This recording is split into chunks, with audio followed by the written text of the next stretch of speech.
আমাদের এখানে আটকাইছে। আমি তো ওদের তো কিছুই হবে না, মান সম্মান গেলে আমার গেছে।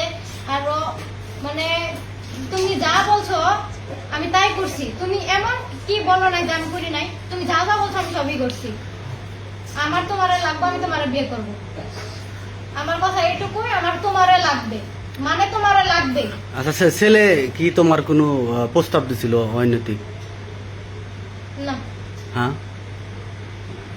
আমি ওরা ভালোবাসি, ও আমারে ভালোবাসে। হ্যাঁ, জড়াজড়ি হয়েছে, ধরা কিস করছে, মিথ্যা কথা কইব না। আমি হাঁকও করছি আমরা, আমার ওরে লাগবে, আমার মান সম্মানের বিষয় এইখানে। যদি ও আমারে বিয়ে না করে আমি নিজে সুসাইড করব।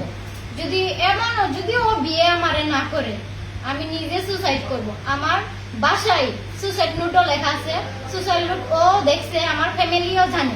যদি আমি মারা যাই ও দায়ী থাকবে। এখন আমার ওরাই লাগবে। তোমার বক্তব্য কি? আমার বক্তব্য আমি তো বললামই শর্টকাটে, যে যেহেতু ফ্যামিলিতে ডেকে আনছেন, ফ্যামিলিরা তো পরামর্শ করতেছে, ওই পরামর্শই সই। তো তুমি ফ্যামিলির সাথে কথা বলে তোর ওর সাথে রিলেশন করো নাই? না, এখানে কাহিনী আছে আঙ্কেল। বলো।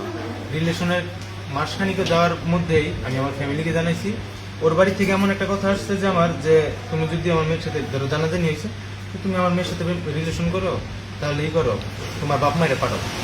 আমি আমার আম্মুরে পাঠাইছি, আমার কাকারে পাঠাইছি। মানে আম্মু আবার 2-3 জন লোক গেছে, জায়গায় মানে দেখা কথাবার্তা কইছে। আমার কথা এমন ছিল যে আমার বাপ মায়ের যদি তোমার মানে নাই, আমি বিয়ে করবো, আমার কোনো আপত্তি নেই। যেহেতু আপনারা বলছেন যে তোমার বাড়ি থেকে লোকজন পাঠাও, আমি লোকজন পাঠাইছি। তারপরে আমাদের এখন কি করবা, তুমি বিয়ে করবা না কি করবা? এখন ওই যে গুরুজনের মানে আমার ফ্যামিলিরা যাবো ওইটাই।